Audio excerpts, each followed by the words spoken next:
Ayon po sa isang kilalang XRP Permabull, yan po ay si Ginoong Eduardo Farina, kahit 500 XRP lang daw ang hawak mo ay pwede nang baguhin ang buhay mo. Aba, teka lang, 500 XRP lang? Hindi ba't dati ang sinasabi ng mga tulad niyang eksperto ay kailangan mo ng libo-libong XRP para makapag-retire ng maaga? Sa video na ito ay himay-himayin po natin ang matapang na claim na ito at ipapaliwanag natin kung bakit sinasabi ng ilang eksperto na kahit maliit na halaga ng XRP ay may posibleng malaking impact sa ating financial future. At syempre, titingnan po natin kung realistic nga ba talaga ang mga presyong tulad ng $27, $100 at saka $1,000 kada XRP na kanilang price targets. Pero, bago po tayo magpatuloy, ay pakibasa na lamang po muna ang disclaimer dito po sa ibaba ng ating screen. Yan mga ka-crypto, si Ginoong Eduardo Farina ay hindi lang basta fan ng XRP. Isa po siyang XRP Permabull. Ibig sabihin ay naniniwala siya na si XRP ay may matinding future kahit anong market condition. Siya rin ang founder ng Alpha Lions Academy na isang grupo na nakatutok sa trading education. Dati sinasabi niya na para talaga magbago ang buhay mo, kailangan mo ng hindi bababa sa 10,000 XRP. Pero ngayon ay binaba niya ito sa 500 XRP lamang. Oo, tama po ang narinig ninyo mga ka-crypto. 500 XRP na lamang daw ang kailangan para magkaroon ka ng life-changing opportunity. Para po sa mga baguhan dito sa crypto, ito po ang simpleng math. Kung ngayon ang presyo ng XRP ay nasa $3.20 at tumaas ito sa target ni Egra Crypto na $27, ang 500 XRP mo ay magiging $13,500. Malaki-laki na rin yan, pero sabihin na nating hindi pa ganun ka-life-changing, lalo na kung ang lifestyle mo ay may mataas na gastos. Ngayon, kung umabot naman sa XRP sa tinatawag ni Ginoong Farina na $100 per coin, ang 500 XRP mo ay magiging $50,000. Ayan, mas okay na. Yan, mas okay na ito.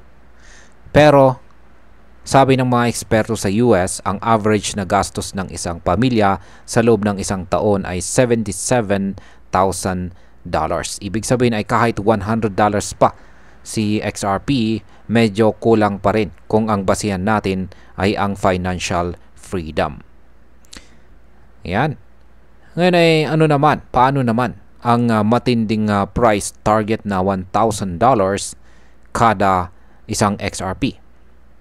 Ayan, isa pong matinding prediction ang binitawan ng isa pang crypto analyst na si Ginoong Matthew Brynen.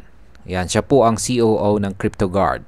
At ayon naman sa kanya ay posibleng umabot sa XRP ng $1,000 kada isa sa loob lamang ng 5 hanggang 10 taon or 5 to 10 years.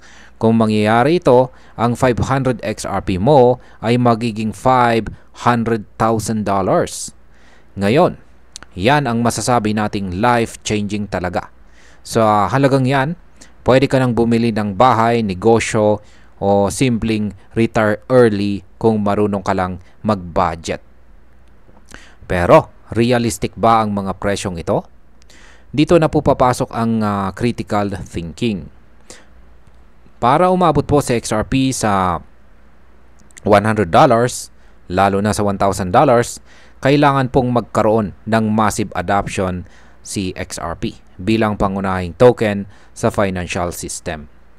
Ngayon ay posible ba talaga ito? Ayon sa mga XRP fans ay oo, dahil involved si XRP sa mga project ng cross-border payments at saka central banks.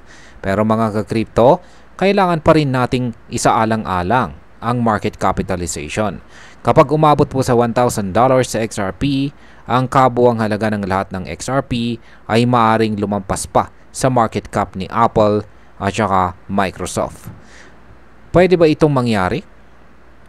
Medyo malabo sa ngayon, pero sa crypto, wala po talagang imposible. May mga coins na halos walang silbi, pero sumasabog pa rin ang kanilang presyo. Paano pa kaya sa XRP na may real world use case? At yan, ito na po ang pinakapunto ni Ginong Farina. Hindi lang basta presyo ang kanyang tinitingnan, kundi ang mindset. Ang pagkakaroon ng 500 XRP ngayon ay isang uri ng long-term bet. Hindi mo kailangang maging milyonaryo agad. Ang mahalaga ay may skin in the game ka. Ibig sabihin niyan ay kahit maliit ang hawak mo, kung tumaas man ang presyo sa mga susunod na taon, kasama ka sa aakyat. Sa mundo ng crypto, ang madalas yumayaman ay yung mga matyagang nag-hold. Hindi yung mabilis mag-panic sell. At yan ang gusto ni Ginoong Farina na iparating. Sa halip na bigla ang yaman, isipin mo ito bilang strategic asset mo para sa hinaharap. At para po sa atin, bilang mga Pinoy crypto enthusiast, ang 500 na XRP ay nasa mahigit 56,000 pesos po yan kung ito po ay umabot sa presyong $1,000. At kung meron ka pong 500 XRP ay pwede kang magkaroon ng net worth na 28 million pesos. Mas malaki.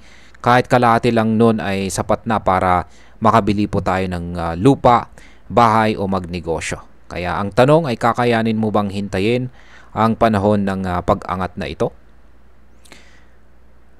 At ayan, sa kabuuan, ang crypto po ay hindi po ito sugal kung ginagamit natin ito bilang long-term investment na may tamang research.